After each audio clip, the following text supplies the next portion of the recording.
ఉద్ధరేదాత్మనాత్మానం నాత్మానమవసాదయేత్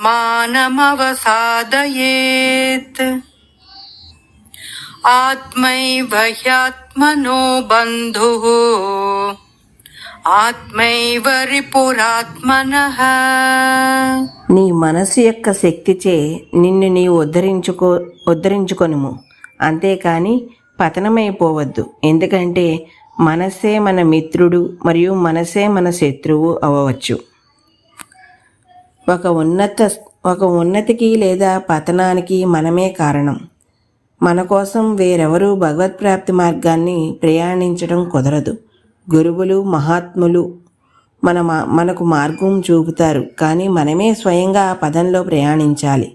హిందీలో ఒక నానుడు ఉంది, ఒక చెట్టు మీద 2 పక్షులున్నాయి. ఒకటి గురువు మరియు ఇంకొకటి శిష్యుడు. గురువు తన ప్రయత్నంలో తానే దిగి వస్తాడు. శిష్యుడు కూడా తన స్వంత కర్మల వలనే దిగి రాగలుగుతాడు.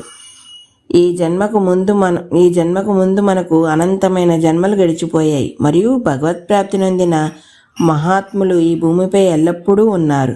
ఏ సమయంలో అయినా ఈ లోకంలో అటువంటి మహాత్ములు లేకపోతే ఆ సమయపు జీవులు భగవత్ప్రాప్తి పొందలేరు. మరైతే వారు భగవంతుణ్ణి పొందే తమ జీవిత లక్ష్యాలను ఎలా సాధిస్తారు? అందుకే దేవుడు చిత్తశుద్ధి సాధకులకు దిశానిర్దేశం చేయటానికి, మానవ జాతికి స్ఫూర్తినివ్వటానికి భగవత్ప్రాప్తి నొందిన మహాత్ములు ప్రతి కాలంలో ఉండేట్టుగా చూసుకుంటాడు. కాబట్టి అనంతమైన పూర్వజన్మల్లో చాలాసార్లు భగవత్ప్రాప్తి నొందిన మహాత్ములను కలిసే ఉంటాం.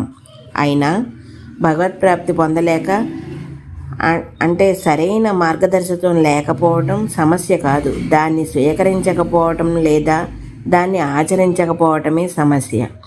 మనం పురోగతి సాధించే ముందు మన ప్రస్తుతం ఉన్న ఆధ్యాత్మిక స్థాయికి లేదా అది లేకపోవటానికి మనమే బాధ్యులం అని ఒప్పుకోవాలి.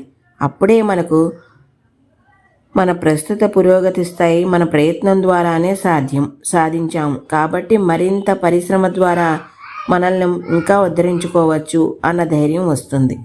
ఈరోజుకి ఎక్కడితో ఆపుతున్నాను, మిగతాది రేపు చెప్తాను. అంతవరకు ధన్యవాదాలు.